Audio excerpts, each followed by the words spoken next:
Of the City of Monona City Council, would the clerk please call the roll? Alder Humphreys. Here. Alder Morris excused. Alder Wood. Here. Alder Blackburn. Here. Alder Lansky. Here. Alder DePula. Here. Mayor O'Connor. Here. Please rise for the Pledge of Allegiance.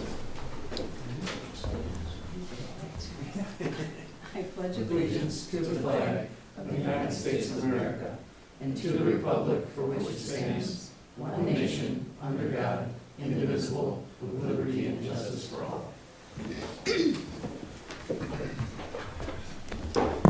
We do not have minutes this week. We'll have them at a future meeting up from our last meeting. We have one appearance, Monona resident Nate Wagehout, accepting a proclamation recognizing October 16th, 2024 is White Cane Safety Day. So I'm going to read the proclamation and then give it to Nate, and he is going to read a statement. And Neil is going to take a picture at some point. Whereas on October 6, 1964, the United States Congress designated October 15th of each year as White Cane Safety Day, and whereas blindness and severe visual impairment affect approximately 109,000 Wisconsin residents, and whereas the majority of these persons use travel aids such as a white cane or service animal to get around public streets and sidewalks and places of public accommodation, and whereas these travel aids are universally recognized as symbols representing vision loss, and whereas Wisconsin's white cane law requires that motorists come to a full stop before approaching closer than 10 feet to a pedestrian who is using a white cane or service animal, and whereas greater awareness of the white cane law leads to safer, more attentive driving in general, enhancing the safety of all pedestrians, including children, elders, and people with disabilities. And whereas communities have the opportunity to implement many proven features to enhance the safety of all pedestrians, including sidewalks, accessible pedestrian signals, and curb ramps. Now therefore be it resolved that I, Mayor Mary Kay O'Connor, on behalf of the residents of the City of Monona, do hereby proclaim Tuesday, October 15th, 2024, as White Cane Safety Day in the City of Monona, and also acknowledge the importance of pedestrian safety year-round. Signed in the City of Monona, Dane County, Wisconsin, this 7th day of October, 2024. Mary Kay O'Connor, Mayor. So thank you. Nate, if you'd like to give your statement, and then I'll come over and... Great, thank you so much, Mayor. Good evening, everyone. My name is Nate Wagehout. I am a staff member over at the Wisconsin Council of the Blind and Visually Impaired and a resident of Monona here. And on behalf of the council, I would like to thank you for this evening's proclamation. The Wisconsin Council of the Blind and Visually Impaired was founded over 70 years ago to promote the dignity and empowerment of the people of Wisconsin living with vision loss through our advocacy, education, and vision services. White Cane Safety Day was recognized by Congress and President Lyndon B. Johnson back in 1964 to acknowledge statewide white cane laws and to promote pedestrian safety across the country. For the around 110,000 people who are blind or visually impaired living in Wisconsin, pedestrian safety is a must to be able to safely and confidently move about their communities. But over 1/3 of Wisconsin residents are non-drivers and need to either walk, use public transportation, or rely on family and friends to get to work, run errands, or visit family. Odds are most of the people in this room here this evening have a parent or grandparent who is unable to drive, and odds are most of us will be joining them one day as people continue to live longer and longer lives. While everyone is a pedestrian some of the time, for the people who cannot or do not drive, pedestrian safety is essential to allowing them to continue to live their lives with independence and dignity. The City of Monona has plenty of pedestrian-friendly infrastructure already, and I commend the city on the job it has done so far. One great recent example is the expansion of Metro bus service into Monona, which will be coming up next year here. An expanded Metro service into Monona will allow non-drivers easy access into the heart of Madison, making it easier for them to get to their jobs, their medical appointments, and join the greater Dane County community. Another great example of pedestrian safety infrastructure that will benefit the entire community is the signalized pedestrian crosswalk on Monona Drive in front of the high school. Not only does the signalized pedestrian crosswalk help people who are blind or low vision know that it is safe to cross the wide and busy road, but it helps students every day get to school safely. And even I, as a driver who goes down Monona Drive every morning around the school start time, I can say that it even helps us drivers know when to slow things down and to pass by the school without having to worry about a pedestrian crossing the road without me being able to see them. This kind of pedestrian safety infrastructure is a great example of something that not only helps those white cane users, but every resident of Monona. While these are great improvements to the city of Monona and will undoubtedly make our city safer for all, it's important to keep in mind pedestrian safety all year round. Why white cane users are not just important one day of the year, and I encourage you to keep pedestrian safety in your mind for every project that you consider. Once again, on behalf of the council, I would like to thank the mayor and the council here this evening for recognizing this important day. Thank you. Thank you for coming. Thank you for having me.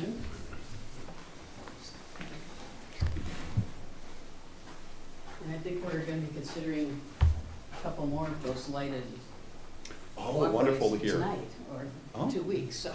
There we go. So, here's the resolution, and Great. Thank you so much. Yeah. Let's go 3, 2, 1. Let's go on 3, 2, 1.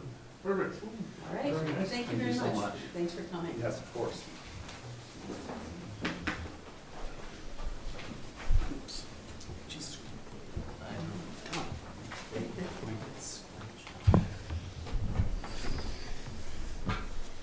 All right, moving on the agenda, there is no public hearing, there is no consent agenda. Moving on to council action items, unfinished business, consideration of, or item 1A, consideration of resolution 24-9-2742, approval of a certified survey map, CSM, to reconfigure lots for redevelopment, including lots 1 to 3 of certified survey map number 4203, Lot 1 certified survey map number 10267, lots 1 and 3. I'm not reading this the right way. Lots 1 and 3 of certified survey map number 15810 and part of vacated West Broadway, approximately 1709 through 1707 West Broadway, put forth by the Plan Commission. Is there a motion to approve this? Move to approve. Doug, were you going to address this? Yes, thank you, Mayor. Good evening, everybody. This is the certified survey map associated with the proposed Topgolf and redevelopment over on West Broadway. There have been no changes since this came through for the first read a couple of weeks ago. The Plan Commission reviewed this and made the recommendation in early September. This has also been through the Public Works Committee. The Plan Commission recommendation is included in the staff memo as well that was prepared for this. And just one point to note as well is that staff is working with City Attorney Cole and his office regarding the potential vacation of the street, which would need to take place prior to the recording. But we're sort of looking for action on this certified survey map here as well. I know Kevin Pape from Veerbecker, who prepared the document, I believe he's in person with you all as well this evening. If there are any specific questions. Does anyone have any questions for either Doug or Mr. Pate? I guess not. Well, if there aren't any questions, all in favor say aye. Aye. Opposed? Motion passes. Thank you. Thank you very much. Thanks, Doug. Next, item 1B, consideration of ordinance 9-24-779, amending the Code of Ordinances pertaining to the Landmarks Committee chairman put forth by the Landmarks Commission. And Alder Rademacher, did you want to? Yeah, Mayor, I'd like to move to take this off the agenda for tonight so that it can go back to the Landmarks Commission between our last meeting and tonight's meeting. Just looking into this a little bit more, and I think it'd be a good idea for the Landmarks to think it over a little differently and perhaps consider a co-chair that would be a citizen instead of a citizen chair. In my own looking into it, and just Alder Wood was really helpful in pointing out some of the history as to why we now have an Alder chair. There used to be a citizen chair. And so we don't want to sort of open ourselves up to the risks that once existed and some of the challenges that structure created. At the same time, we do still want to invite citizens into more of a decision-making position and let them be more engaged so we can grow our next generation of leaders. So perhaps a co-chair position would check all those boxes. I don't want to make that decision tonight without input from the Landmarks Commission, though. So you're moving to table. I'm moving to table it, thank you. Okay. And is there a second? Second. All in favor, say aye. Hold it, can we ask questions? No, this isn't Okay, you're just, debatable. it's not Correct. debatable?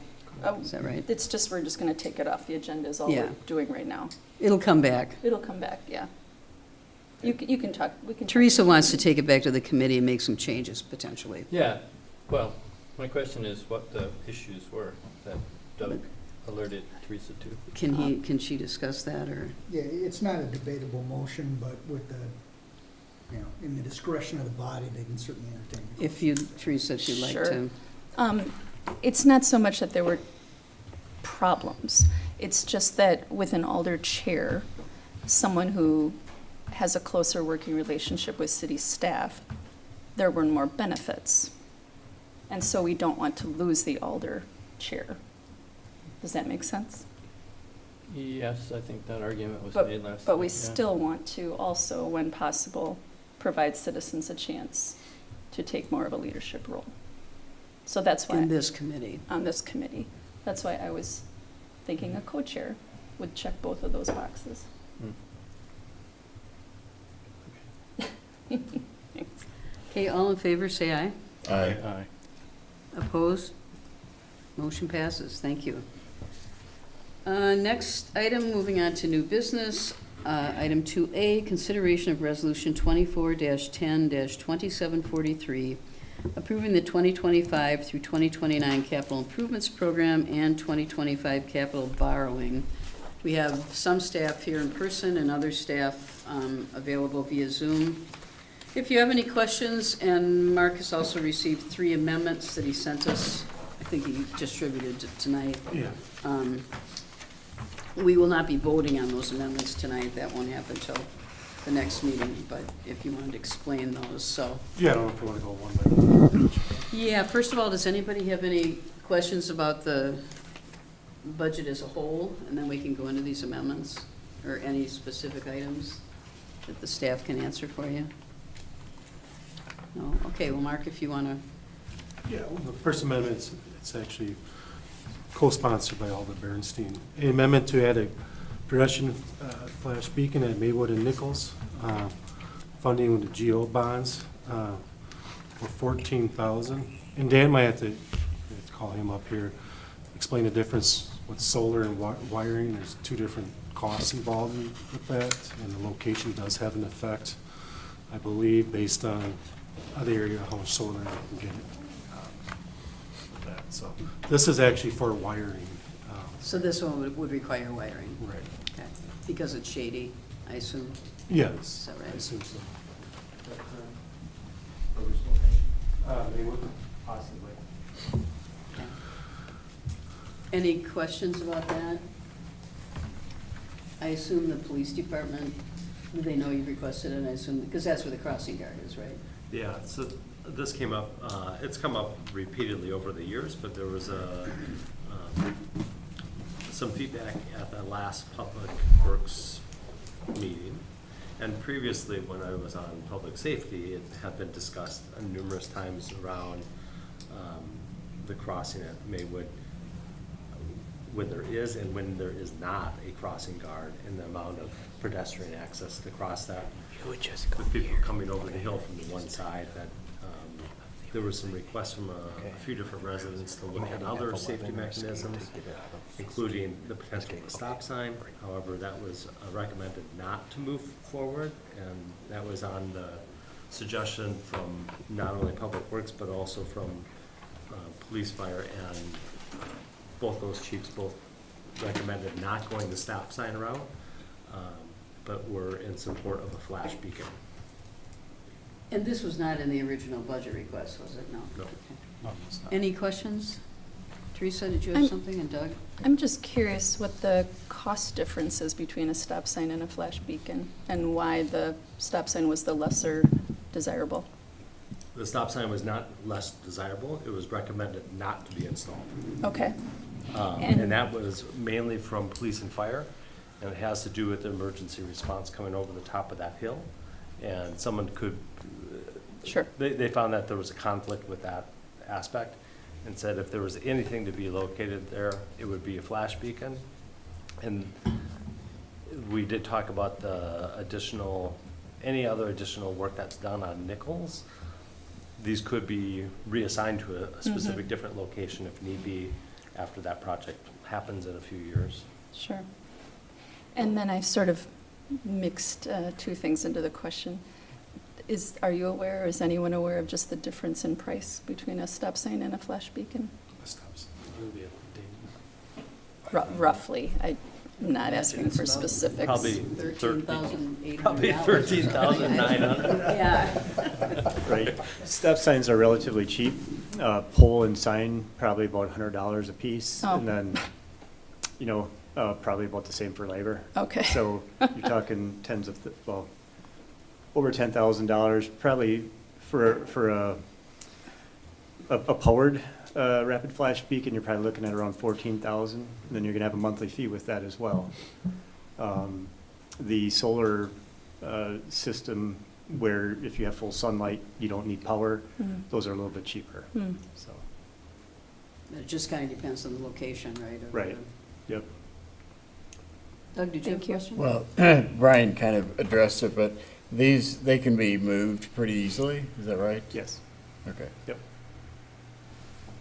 Any other questions? You want to go on to the next one, Mark? Yeah. Second is flash beacon at Southtown. This one is solar. The price is for $21,000, is for solar. We did have a meeting last week with, I believe Kathy, I don't know her last, I can't remember her last name, from Dane County. Oh, Kathy Coons. And I think part of the Inflation Reduction Act, she was going to look into, because we did ask her about these beacons, and if they're fully powered by solar, if there is a rebate, a tax credit type situation. And she was going to look into that for us, Okay. to see if that would qualify. So, you know, if we look into it, and when we borrow, if we do get that grant, we'll reduce that borrowing by that amount, whatever that, if it does qualify for that. And this is sponsored, I'm sorry, again, from Alder Holmquist and co-sponsored by Alder Bernstein. I thought the solar powered were cheaper. They are, This one requires more. I think Oh. it requires more. Do you want to explain? Since we're considering Southtown, there's 2 lanes of traffic each way. Where but- exactly would this be also? I believe it would be at where the current Metro bus crosswalk stop is. Right. Avenue. Would up, On I- Southtown, Yeah. where the Metro bus stop is, by Oh, okay. Goodwill, that crosswalk oh, system that there. one, okay. So okay, you would have to have a double set, Okay. and that's why it's double the price. And this is within a half mile, so this would qualify for TIF 15 funding, okay. depending on what happens with the projects there, but that would qualify for that. Any questions? I just did a Google, I just searched up an image of a flash beacon. Is it something that just attaches to like a pedestrian sign and it flashes? It's like what's up here on the corner Yeah. at And at the high City school. Hall and in front of the high school. Oh, okay, There's sure. actually one right out Right here. Oh, here that's now, right, yeah. brand new. Got it, The push button, pad activated flashers. got it. Any other questions? Okay, then you want to do number, Number 3 is amendment to put the park electric vehicle back in the budget with 10,000 carry funding. We did put it, so there was from last year, for 2024, 12,500 from GO bonds and 7,500 from the county. The county actually is the Infant Reduction Act, so actually we'd be the federal government who we get that from, not the county, so I'll update that. We did have a meeting again, I sit with the county. These fully funded electric vehicles do qualify for that. They actually got 8 vehicles last year that qualified for, not the same exact vehicles. So it has been done. It'd be $7,500 for each vehicle. Any questions? So instead of 30,000, it is actually 7,500, this cost to the city? 12.5. No, 12.5. So you have 10,000 carryover, 75 from the grant funding, and additional 12.5 for GO funding. Now, it's my understanding there is tourism money could be available for that if the Parks Department would agree to put To wrap it, I think. decals from hotels on it. Is that right? If the, I would certainly can't speak for the commission, Mayor, but I think last year they were certainly willing to entertain that. Yeah, which that could potentially cover the other GO, the 1,250 or 12,500, right? Mhm. Any other questions? Brian? It was the last comment, Mark, that you said about the Inflation Reduction Act Yeah. money for all electric vehicles? Right. Or can you verify what you said? Because it had me looking at, So I my don't know, another understanding, vehicle that's budgeted for an all-electric. Right. so my understanding, maybe Neil can correct me, all electric vehicles can qualify for the credit of 7,500. There's paperwork we'd have to do, but my understanding from what the county told us, that does qualify. It's all electric vehicles, not hybrids, but it's just fully electric. Has to be fully electric. Yeah. Okay. I know the chief was gonna look into for the police vehicle, if that was, but yeah, it has to be fully electric. It's the big difference. Okay, thank you. So I'm glad to see us taking advantage of some of Mhm. this Yeah. money, because there's a lot of it out there, and we might as well benefit from it. Any other questions? Okay, well, these will all come back when we vote I did, next sorry, time. add Doug? one. This is actually on one of the things that was changed in the budget. The PPE replacement. In that sheet, I think it's page 4 Yeah. of the book. Yeah, I forgot to email you back. It says there was over 100,000 in the last 3 years, but if you add up the money in the 3 capital budgets, it's like more like 65 or something. Yeah, I think based on what we spent, we did get a bunch of grant money too. It's like, Okay. I think I had an extra 10,000, it was like 90-some thousand, but I can get you that number. Okay. We did get some DNR grant money that we were able to apply for extra Okay, protective clothing. That was the kind of big difference. okay. I thought it was probably something like that. Anyone else, any questions? All right, well, thank you, and thank you to the staff for coming in. Moving on,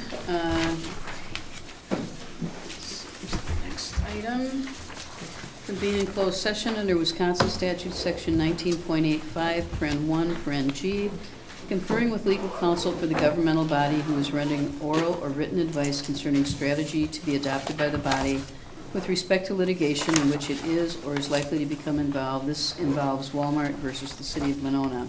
Is there a motion to go into closed session? So moved. Second, anyone? I'll second. We're going to be leaving the room and going over to the boardroom if you want to just stay here. Thank you. I'm sorry, so there was a motion and a second. Would the clerk please call the roll? Alder Wood. Aye. Alder Monmouth. Aye. Alder Bernstein. Aye. Alder DeVore. Aye. Alder Nichols. Aye. Thank you. We are in closed session.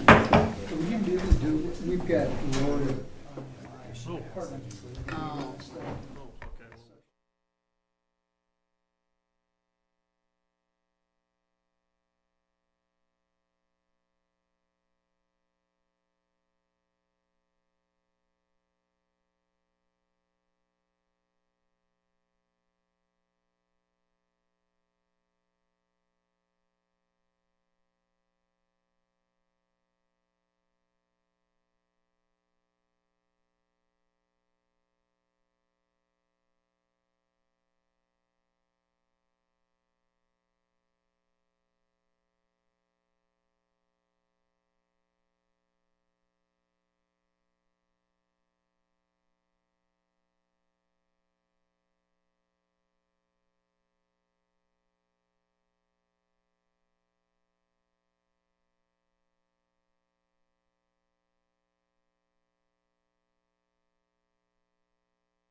All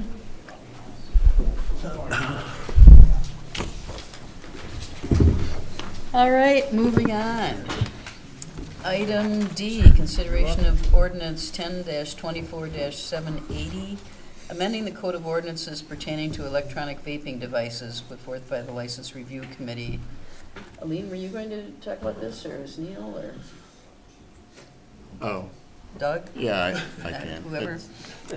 This is basically, Bill's here, he can correct me if I'm wrong, but these are changes being made to bring our ordinances into line with Chapter 134 of the Wisconsin statutes.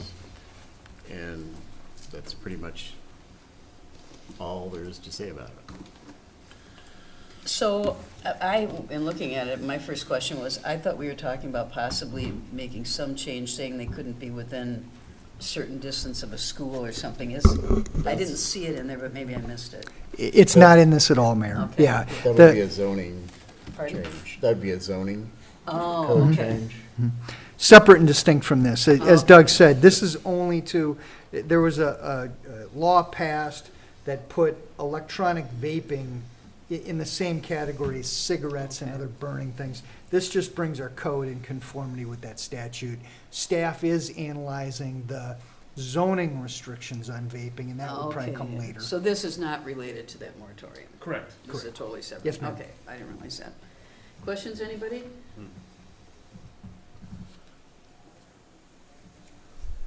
Doesn't look like it.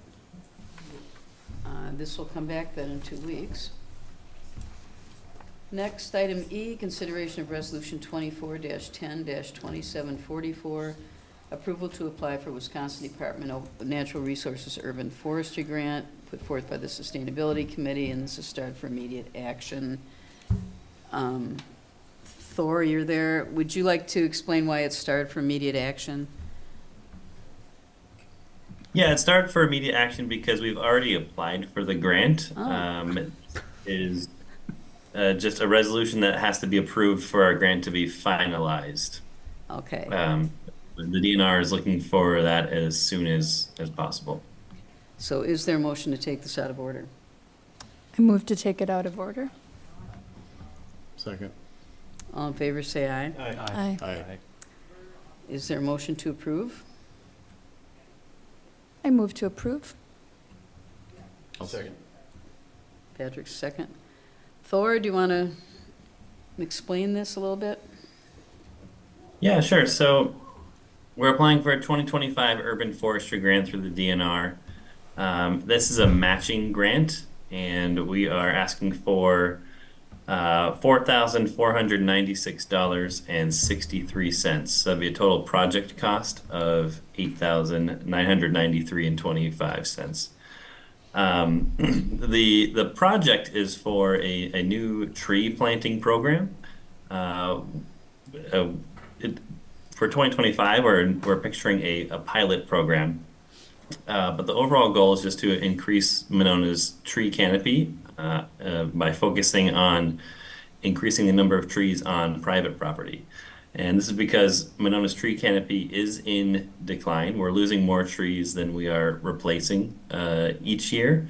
And staff is currently at capacity in terms of planting new trees. So we're looking to harness the collective action of Monona's residents and get more trees in the ground through those available resources to us elsewhere in the community. So the vision for the program would be to a cost share between residents and the city, in which interested residents could apply for a tree, and the city would order wholesale trees on their behalf, and then the residents would come pick up their tree and then plant it wherever they see fit in their own yard or on a public right-of-way.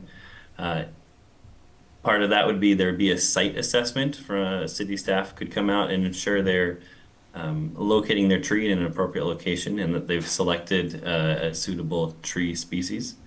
And if they are planting a tree on right-of-way, of course, there'd be the need to obtain a right-of-way permit. The vision for the program was run past Public Works Director, the Parks Director, and they support the program. And I should say the project costs, most of that is just in labor, which is a reimbursable expense as part of the grant. So about 7,000 of the roughly $9,000 total project cost that we've estimated would just be to reimburse staff time as part of this grant. And also volunteer time is a reimbursable expense if we are able to take advantage of interested residents who can help their neighbors getting these trees in the ground. The remaining money, about $2,000, would be for the supplies themselves, the trees essentially, and other marketing materials. With the pilot project, we're hoping for 10 to 20 trees in this first year, and then gather lessons learned, and then and grow the program from there. Alder Rademacher, do you have anything else to add to that? Really great job at describing the program, Thor. So the proposal, in addition to what Thor said, so he mentioned that, really this first year it's all about proving the concept and figuring out what will motivate people to put a tree on their property. And so the conversation within the sustainability committee meetings is to, really draw on volunteer experts in the community to physically help transport, dig the hole, educate the homeowner, create educational materials, promotional materials, work with community media to create a video, how to plant a tree, how to water your tree, really make it, really invest a lot of energy in outreach and relationship building. And the cost of this pilot program, during the pilot is where we create all of our materials. We sink all these costs into creating promotional materials, educational materials, which will have a one-time expense, so that moving forward, we can just focus on putting trees in the ground. Does the grant pay for that? It does, yeah. So volunteer cost is reimbursable, as Thor said, so at $15 an hour. Yeah, it's kind of an interesting, it really, once that was discovered, it changed how we applied, for the grant, yeah. Doug? From the city side, which department would actually do the work? So it would be divided between Parks and Public Works. Park Director Anderson was actually the one that sort of suggested this idea some time ago.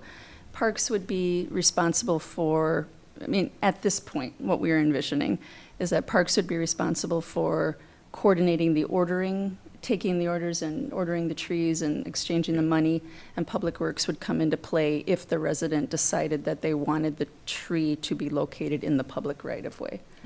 Who would do the outreach to find out if people The were interested? Sustainability Committee volunteers. Oh, okay. And so the Sustainability Committee is also, as we've done in the past, we're currently seeking residents with an interest in trees to be part of this sort of work group. Just like we have sort of this bee and butterfly brigade that's completely volunteer driven, there could perhaps be a tree planting brigade or whatever you want to call it, just folks that have a real passion for trees that would be willing to volunteer their time. Okay. Anyone else have any questions? Alderwood, there would be a little more city staff time up front, like if Parks needed to figure out a mechanism for residents to order and pay for trees, there would be that initial cost of labor to the Parks Department. What we're hoping can happen is that the same system where parents would sign up their kids for a swimming lesson or a night, whatever it might be, a park could be used. Okay. Anyone else? So, and just to clarify, the resident would pay half the cost, is that the deal? During the pilot During program, the pilot yes. program? And at the same time if we get the grant during the same time that we're sort of executing the pilot, we would also be looking for alternative sources of funding, which there's a lot of really interesting ideas out there. And it doesn't matter what part of the yard it's in, or do you want it along the street? It does not matter. Thanks to Director Stefani, he's willing to let residents go all the way to the street with their trees that they choose. It could be in their backyard. The beauty of, yes, because trees, no matter where they are, public or private property, they contribute to the urban canopy, right? So we don't care where people put the trees. If a person decides to put the tree in a very visible spot along the right-of-way, what the idea was is that we would use sort of point of sales marketing or promotion to sort of like put something right on the tree so that a passerby would actually be able to learn about the program and, you know, click into it maybe and learn about trees that they could plant in their backyard, so that those street trees sort of draw attention to all the other trees. Anyone else? I just want to say thank you to our city administrator for dealing with this rush at the last minute. There were so many times where I kind of wish this grant had never even came on our radar, because it was a last minute realization which led to this ridiculous scramble and sort of a huddle, and do we go for it or not? You know, do we have enough time? Okay, let's just go for it. And it was, thank you to Neil for helping us get it over the finish line. It's okay, Alder. I already told Thor he owes several people lunch. So. Maybe you could take that out of the grant. I didn't say that. Okay, if there aren't any other questions, all in favor say aye. Aye. Aye. Motion passes.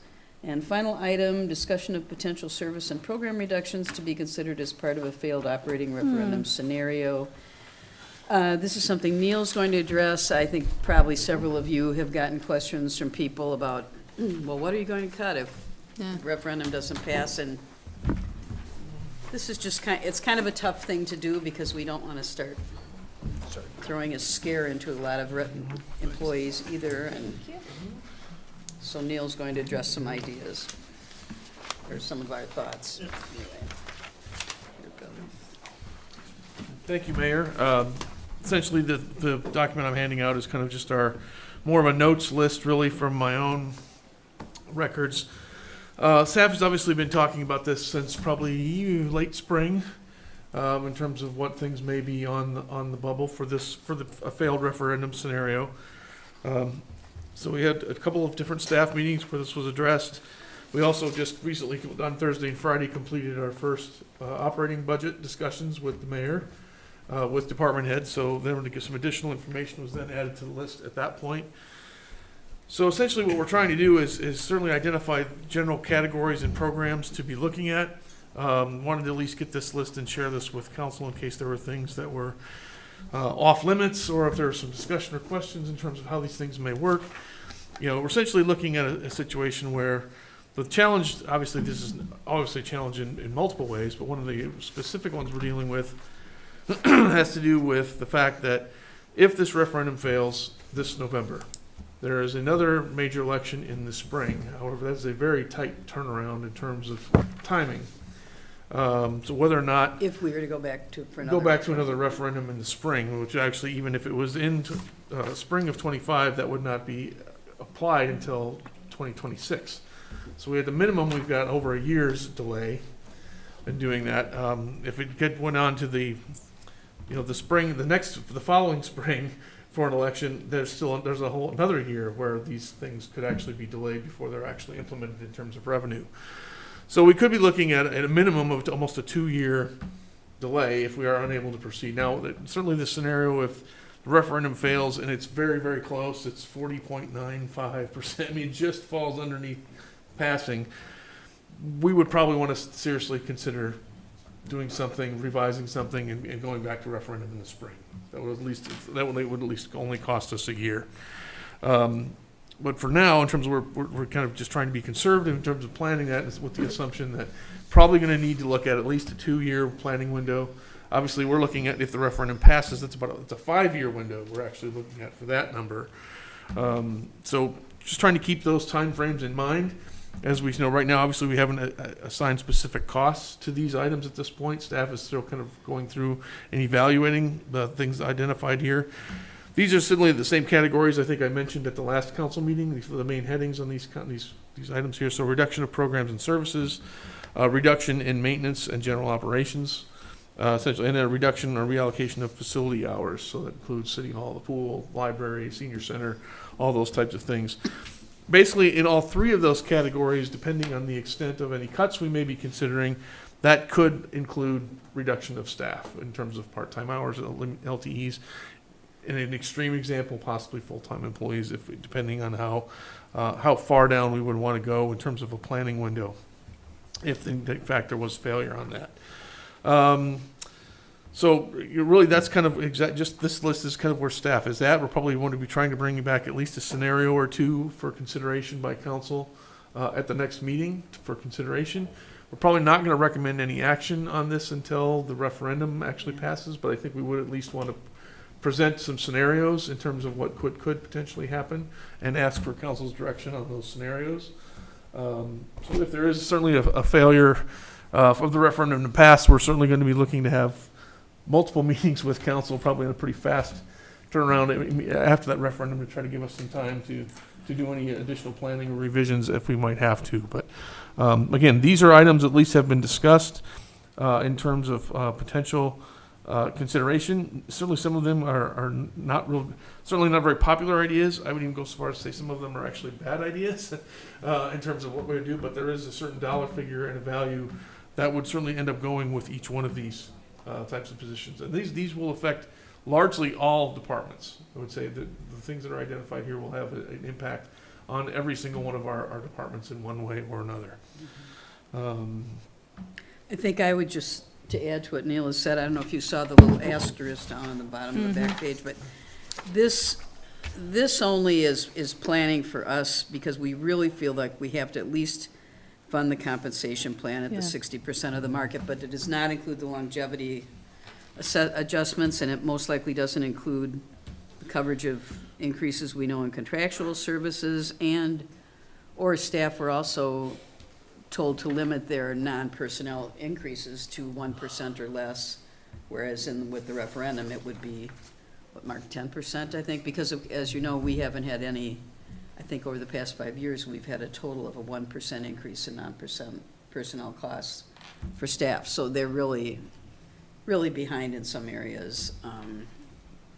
So this, if people say, well, these numbers, wouldn't add up to what you're asking for, well, that's because we're not attempting to cover all that, although for instance, we need to do something to cover contracted services because we have to have those. There's a lot of different pieces in play here, but. And just, and thank you for that, Mayor, in terms of, certainly those notes. The front page includes those potential programs being looked at for reduction. The other side is just a kind of reminder of the wheel tax and the garbage and recycling fee in terms of how those will be playing into our considerations as well. So we just wanted to remind council of those numbers. And again, those are factoring in, and again, I think there's a short-term, probably a phase 1 and a phase 2 in terms of how we would probably need to implement some of these reductions in terms of an immediate impact, but then certainly I'm asking council for what the duration, how long do we want to make sure that these reductions actually will allow us to proceed without another referendum. That will probably be one of the main questions that we have to address. Doug, did you have a question? Yeah. I think one number that we do need is what is the size of the hole? In other words, if we pass these two things and we implement the compensation plan, then how short are we? How much, what do we need to make up, right? So that, for the next time we talk about it, be something I would ask for. And then I guess if we don't have, some of these I think might be hard to put numbers on exactly, but maybe just rank them by, small items and big items. Absolutely, we can do that. My preference I think, at least this time, is, to do, I'd rather do some big cuts than a whole bunch of small ones, but, when we get into the details, I might change my mind on that. Sure, no, absolutely. That, I would say that staff is having that exact same conversation right now, Alder, so. And then I guess just a specific comment, I would, and I don't want to at this point, take anything off the table, but reduction or elimination of public transit or the senior ride program would be at the bottom of my list. And I think that's not paratransit, that's the other one, isn't it? That's actually, there's a program operated by the senior center. Yeah, or the RC. Yeah, I mean, that's gotta be pretty small potatoes. It is, but Right. Well, small it was potatoes add big up. enough that Yeah. it was larger than some other items. Yeah. Okay, Yeah, maybe so- I'm thinking of something else. Yeah, well, it But it depends would on, not depends be on usage though, paratransit. too. Yeah. Well, but if we don't do public transit, then we don't do paratransit either. Well, that That's comes with it. correct. I was gonna say, in case anyone was thinking the senior ride was the Oh, paratransit, no, it's separate, yeah, this is yeah. something separate. Right. And again, it makes it, that, certainly there is no, like I said, Alder, we'll reiterate, this didn't say that some of these were necessarily good ideas. Well, I understand. I mean, not necessarily, I mean, it's not whether they're good or bad. I mean, it's, Yeah. they're all, kind of undesirable, but, yeah. And is there perhaps a penalty for breaking some of these contracts that we may have already entered into? Most likely, certainly transit would be one of those, would be an Sure. example of those, there would absolutely be a penalty for Yeah, for Most changing of the service terms. termination clauses. in okay, there. okay, It's usually transit would be 6 months, some are yeah. 3 months, all because of, they all have some type of termination. Any other questions? Certainly, if you review these, and you have questions as you go through these, certainly feel free to reach out. Be happy to, as we kind of tighten these up and come up with a couple of scenarios, hopefully for our next meeting. I just want to ask, this is not something we want to disseminate. This is not something you want to publicize Well, at this point. Well, certainly, it's a We're- draft document We're at in this open point. session. I was We're just in gonna open say, session. yeah, I mean, it's being Um, recorded.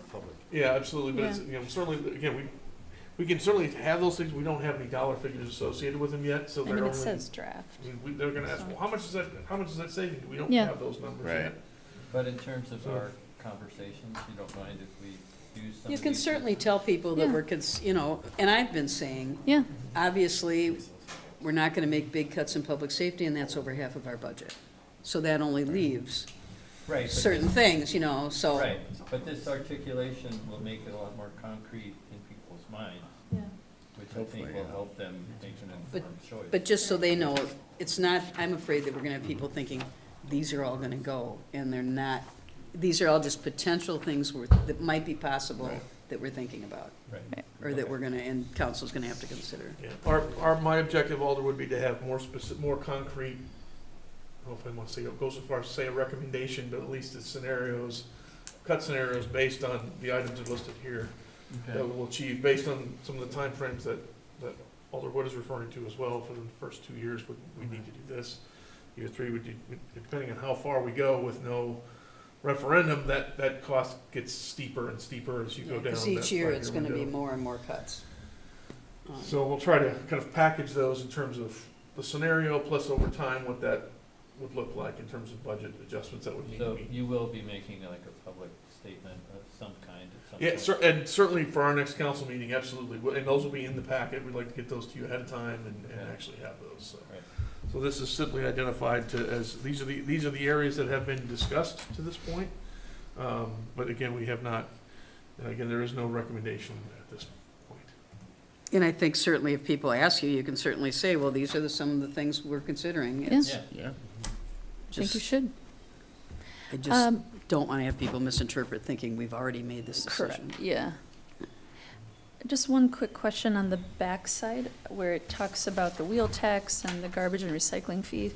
Under that garbage and recycling fee, am I understanding this correctly, that if I'm a person who lives in a residential building of 4 or less units, then I would have 2 additional fees, 157 and then 426? Is that what I'm seeing? or understanding? No, the $157 per unit is basically, the estimate of what that revenue would be the $426,000. Total, that Total. would come to 426,000. So if, that would include a residential building, meaning a house. Yeah. with only one, Right. Yeah. So it would just be 157 for, that's, Well, that's for. but if there were 4 of them, it would be 4. Yeah, so that would be moved to a special charge, basically off of the levy and onto a special charge. It would Right. still be on your tax bill. It would still Exactly, be Yeah. in that. exactly. But it would be moving it from one to the other, which would give a little bit of room on the levy to make some adjustments. And everybody would pay the same amount. Everybody would pay 157, just a flat fee. Patrick? Well, it's also, you're losing the subsidy from commercial property that exists right now. Yeah. Correct. I was gonna say So that. there's that to think about too with the garbage collection, because any commercial property is still paying the same tax rate as any other residential building, it's just that they're not getting garbage service right now, so. That's correct, Alder. And if you have more than one car, it's $40 Yeah, per car. Mm-hmm. Doug? And I think it sort of indicates this here, but the garbage fee really doesn't, that just gets us back to even, because we took the money out of fund balance Yeah. to cover that difference this year. And then there's a very strange calculation going back to the base year of 2013 in terms of what the charges were. And Yeah. as we were finding with most things we're dealing with in this, the way the state makes us address these things is strange, to say the least. So, so there was an economic reason why they did that originally, but Well, I appreciate this list. Thank you. Any other questions? Yeah, I just have one. Mhm. If the levy passes, does that mean we won't do either a wheel tax or put the fee on as a special assessment? Correct. What's that? If the referendum passes, the plan is not to. Okay. Unless you want to oppose it. Yeah. Otherwise not. All of this is only if the referendum does not pass. Okay. It's just I kind of foresee we may start to need something of this order anyway, even if the referendum passes. is a Yeah. distinct Possibly. possibility, Yeah. depending on how things go over the next couple of years. Right. That is absolutely Yeah, something that kind can of happen. depends on inflation, what our net new construction is. what- Absolutely. So I just don't want people to think if the referendum passes, then we're not going to be doing these things. It's Because, the near future. yeah, you Yeah. don't want to Mhm. preclude the possibility. Yeah. Anything else? And Neil and Mark, as always, are available for questions, you know, if you don't think of something tonight, so. Absolutely. Thank you, Mayor. All right, I guess we will move on to reports of committees and commissions, and please include any diversity, equity, and inclusion efforts you might have. Alder DePula, or did you want to talk, Ryan, or?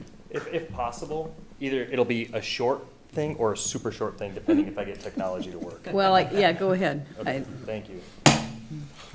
Sorry, Mark, I knocked over your thing. Let's see here.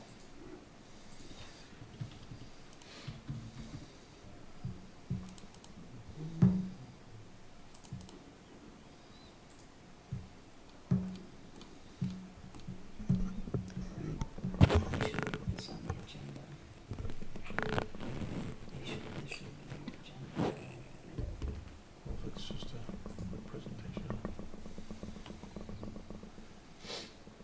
Sorry, bear with me. Okay.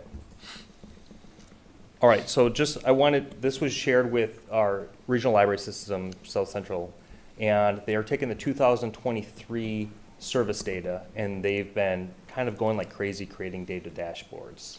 And this was just shared a couple weeks ago with us, and I wanted to kind of show how Monona Library kind of, even though we're not competitive with the other libraries, but it's kind of like where we rank with different library services.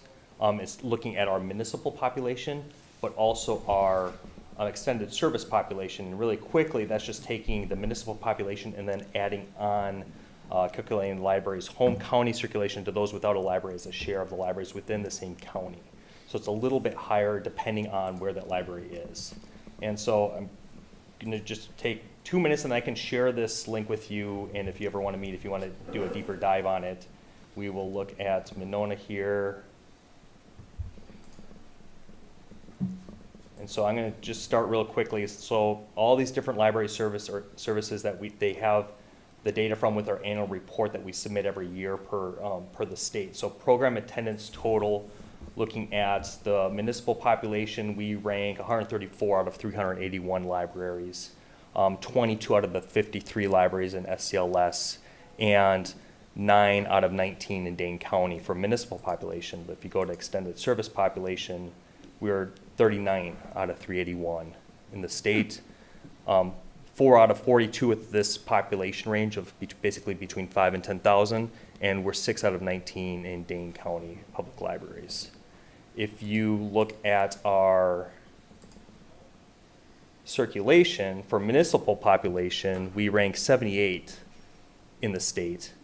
We rank 11 out of 53 with our regional library system, and we rank 6 out of 19 in Dane County. But again, that's municipal population. If you go to extended service population for circulation, we're 7th in the state. Wow. Again, this is per capita. So it's, admittedly, it benefits a smaller community like us, right? If I'm looking at comparing totals with like Verona, well, it doesn't really make sense. It's not really apples to apples. So per capita is kind of a good way to measure that.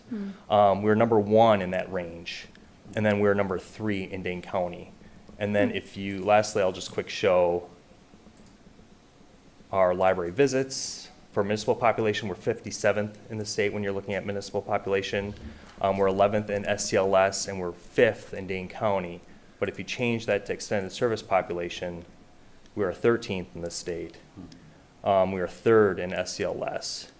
And we are, okay, asterisk, and I love our neighbors. We're 2nd in Dane County. However, I have no idea what's going on in McFarland. I have no idea where they're getting those numbers. More power to them. They're doing a phenomenal job if that data is accurate, because as you can see, that's a bit high. But regardless, I'll take this at face value. We are 2nd in Dane County. So just to kind of share with you in 2023, that's how we ranked. And again, I can share this with you. And then looking at how we're doing this year so far, our circulation up to this point is 3% higher than where it was last year. And our visits are 9% higher than where it was last year. So, Brian, could you just share that link with the council, please? Yes, I will. Yep, right away. Thank you. Thank you. That's so proud. That's wonderful. Wonderful. Okay, we will move back to committee reports. Alder DePula? Public safety did not meet last week, so I don't really have any particular updates. I had a question for Ryan. But, oh, okay. But yeah, do you mind answering a quick question? It's just something that came up from a constituent yes.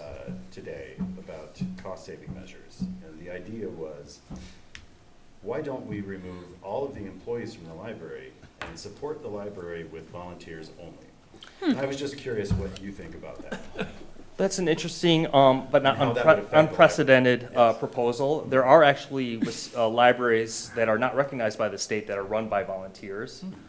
However, there is a question of what you lose when you do not have professionals. To be a librarian, you need not only a bachelor's degree, you need a master's degree that goes into the profession, the bedrock of what a library does, what it's about in terms of access to information. You know, currently the library is teetering on $1 million budget. Now, granted, that's a lot of that staff, but you'd lose all training and expertise when managing a budget. The programs cannot be done to the level that it is by volunteers. We ourselves have volunteers, and as much as I appreciate them and everything that they do, they don't have to come in. And so you may have library that's just closed because it's a volunteer, and they don't have to do that. My understanding is that the structure of how to run a public library has been experimented with throughout the country. Volunteer-led libraries only work when it's the only option whatsoever in those very, very rural communities, but it is not, it's not to the standards of that run by professional staff. And then I have also been aware of back in the mid to late 2000s, where they try to kind of industrialize the profession and have an outfit kind of run it from a centralized, think of like a corporation model, and that was also not effective. The proposal was it would save them funding because you're eliminating overhead, but after a few years surveying the community, the audience score, so to speak, drastically lowered because they didn't have people that were trained and had the proper education to run those libraries. Well, So you lose a lot when you do that. I would also assume we would lose a lot of the children's programming. We would lose a lot of, if not all of it. Yeah, and I believe you would also lose, well, I don't think we could be connected with our regional library system because they wouldn't recognize us as a public library, which would then lose you access to state funding as well, so. Gotcha. And access to a lot of books. Yeah. Yeah, and the reason that I asked this question is because, we're getting questions like this, and Yep. I feel that, this forum is a good way to publicize those questions and answers sometimes. Yeah, no, I appreciate the question, and if you talk to that constituent again, please give them my contact information. I'd love to have a Oh, coffee I with most them. certainly will. And it'll be a very engaged discussion, which I've had in the past, and I'm always helped to share my information, and sometimes I'm able to, their agreement kind of falls more in with me, and sometimes not, but I welcome the conversation. That's awesome. And those were really good points about what would happen if that were the case, and especially losing accreditation and not being able to participate in the library system. Yeah. So thank you. You're welcome. Thank you. Thanks, Ryan. Did you have anything else, Patrick? Nope, that's it. Thank you. Brian? No report after that. Alder Wood? MPO met last week and formally approved amendment to the tip, moving Owen Road, or Nichols Road, excuse me, back to 2029. And also approved almost $17 million for charging and fuel infrastructure, which is 80%, I think, federal funded. We'll have 92, I think, 368 publicly accessible ports for EV under that program. License review meets tomorrow, and Parks meets on Wednesday. All right. Alder Rademacher? Not much to report since our last council meeting. Tourism is got a meeting coming up in a couple days. Transit is this week. At our last sustainability's been very busy with our volunteers working on this grant, and then also on some ideas for educating people on, the leaf collection season and stormwater and adopting storm drains. We did have some representatives from MGE that requested to visit with us at the last sustainability meeting, and they spoke about the work that they're doing to reduce their carbon emissions by 80% before the year 2030, and in how they're retiring some coal-fired electricity plants and such. And Landmarks will be meeting shortly in next week, I believe. And then in terms of just some really quick little DEI tidbits, sometimes I like to look at the calendar. So we're in October, we're still in Hispanic Heritage Month. Second Monday in October is Indigenous Peoples Day, or we used to call it Columbus Day, and I enjoy that mindful, rethinking of how that works. October 10th, 10/10, that's World Mental Health Day. And then to any of our Jewish people in Monona who celebrate, I would say Happy New Year. So. Okay, thank you. Alder Runstein? I have no report. No report. City Attorney Cole? Nothing to report, Mayor. Thank you. Chief McMullen?